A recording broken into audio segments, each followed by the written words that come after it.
Tani logo ya. Ini malu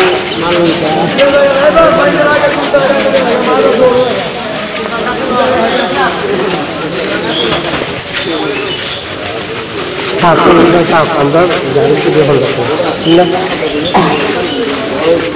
Anda jangan lupa. Jangan lupa lambai. Ekon bai. Rohor bai.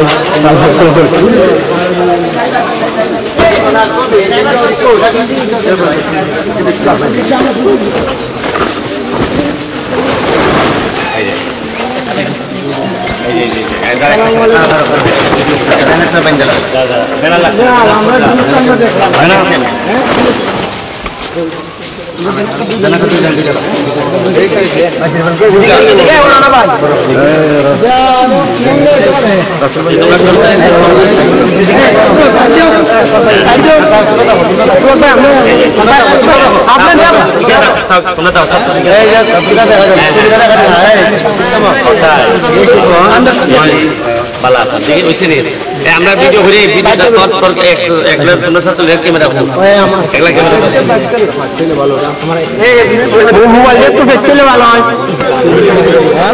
যা ভাই বেচার চলে দেখি ভাই বাড়ি দেখি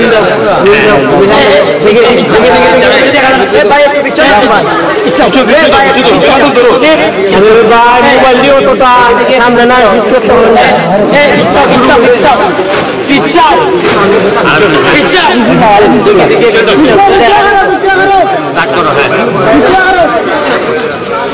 শুরু করিতেছি মহান আল্লাহর নামে, যিনি পরম করুণাময় এবং অত্যন্ত দয়ালু। আপনারা জানেন যে সিলেটের বিভিন্ন জায়গায় বন্যা হয়েছে।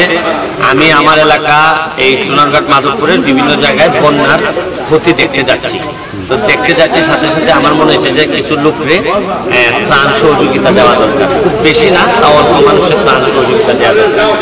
এবং এরই সাথে আপনাদেরকে একটা ভালো খবর দিতে চাই যে আমার এলাকায় আমাদের ছাত্রলীগের যে কমিটি, নতুন কমিটি হয়েছে, কমিটির সভাপতি হচ্ছে কি রাসেল, এই ছেলেটা রাসেল, আর আরেকটা ছেলে হচ্ছে কি আমাদের মাসুম, তারা সভাপতি সেক্রেটারি হয়েছে। এবং এখানে নতুন কমিটির সাংগঠনিক সহ যারা আছে, তো তারা কমিটি পাওয়ার পর, নেতা হওয়ার পরেই তারা যখনই আমার কাছে আসছে আমার দোয়া নিতে, আমি বলছি যে দোয়া আসলে শুধু আমি এমপি সাহেবের দোয়া নিলে হবে না, তাদেরকে যে বঙ্গবন্ধুর আদর্শের যে জায়গাটা, বঙ্গবন্ধুর আদর্শের জায়গা হচ্ছে গিয়ে যেখানে মানুষের কষ্ট হবে, এখানে বঙ্গবন্ধুর আদর্শের লোকজন দাঁড়ায়।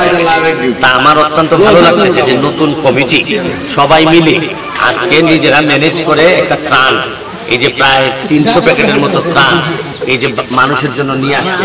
বলেন যে এর চেয়ে অনেকেই মনে করেন যে কমিটি হওয়ার পর পুরো 300-400 মোটরসাইকেলের একটা রেলি করলে মনে হয় সবচেয়ে ভালো হয় না। এই যে কমিটি হওয়ার পর, নেতা হওয়ার পর যে তাদের কাছে এখন পাইছে, মানুষের পাশে দাঁড়ানো, নির্যাতিত নিপীড়িত মানুষের পাশে থাকা এবং এইভাবে বঙ্গবন্ধুকে আরো সম্মানিত করা, জননেত্রী শেখ হাসিনার হাতকে শক্তিশালী করা। তারা দেখেন এই ত্রাণগুলা নিয়ে এখন মানুষের কাছে যাবে। আমি এই পর্যায়ে আজকে যিনি সভাপতি হয়েছে রাসেল, আমার একজন ছোট ভাই, ছোটবেলা থেকে একসাথে বেড়ে ওঠা একই অঞ্চলে, আমি তাকে বলবো যে আচ্ছা তোমার অনুভূতিটা বলো যে এই যে মানুষের পাশে থাকার এখন ভালো লাগতেছে কিনা, নাকি ভালো করা যাবে, খুব ভালো লাগতেছে মানুষের কল্যাণে কাজ করতে পেরে আমরা নিজেকে অনেক বড় গর্ববোধ মনে করতেছি। পাশাপাশি আপনাকেও ধন্যবাদ পাই, আপনার দিক নির্দেশনা আমরা বলা ছাত্রলীগ এই কার্যক্রমে অংশগ্রহণ। Thank you. এখানে আমাদের একটা ইয়াং ছেলে সাংগঠনিক সম্পাদক, তুমি বলো তোমার কেমন লাগতেছে যে এই যে মানুষের জন্য দাঁড়াইতেছো, যে ছাত্রলীগ মানুষের পাশে দাঁড়াবে, এটাই তো নিয়ম। আমি ধন্যবাদ জানাই আমার ছাত্রলীগের লিডার ফজলুর রহমান রবিন ভাইকে, আমাকে এই অল্প বয়সে আমাকে সাংগঠনিক সম্পাদক একটা বড় দায়িত্ব দেওয়া হয়েছে। তারপরে বিশেষভাবে ধন্যবাদ জানাই আপনাকে, আপনার দিক নির্দেশনায় আমরা এই যে গরিবের পাশে দাঁড়াইতে পারছি।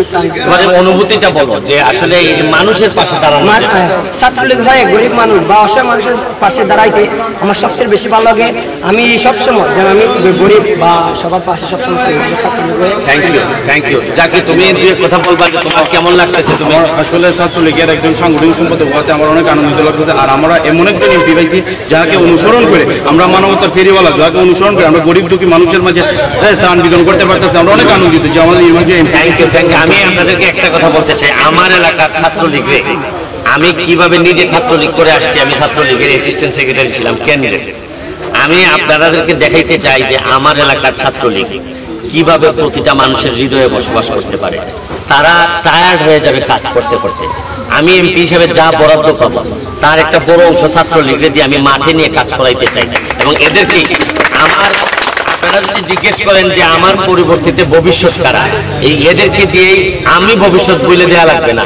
এদের কর্ম, এরা যখন মানুষের দুয়ারে দুয়ারে যাবে তখন এদের কর্মই এদেরকে বড় বড় নেতৃত্বের দিকে পথ দেখাবে।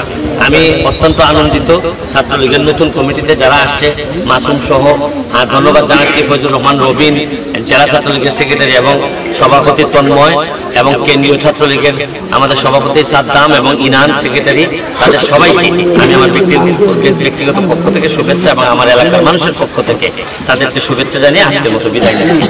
ভালো থাকবেন, সুস্থ থাকবেন। চলো এখন আর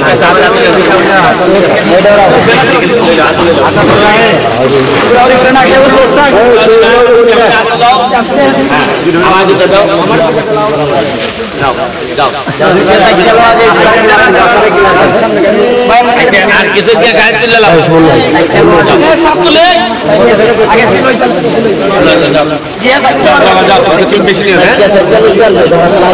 যা পারলে যাও। তোমার এখানে কত প্যাকেট থাকবো?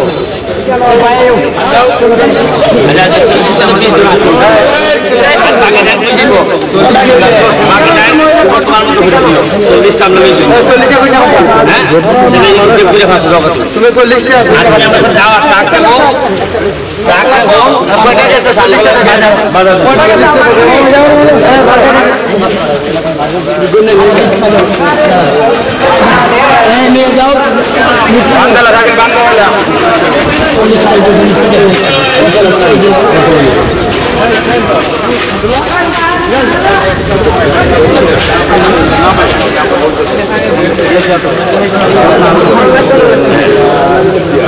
পানি গেলে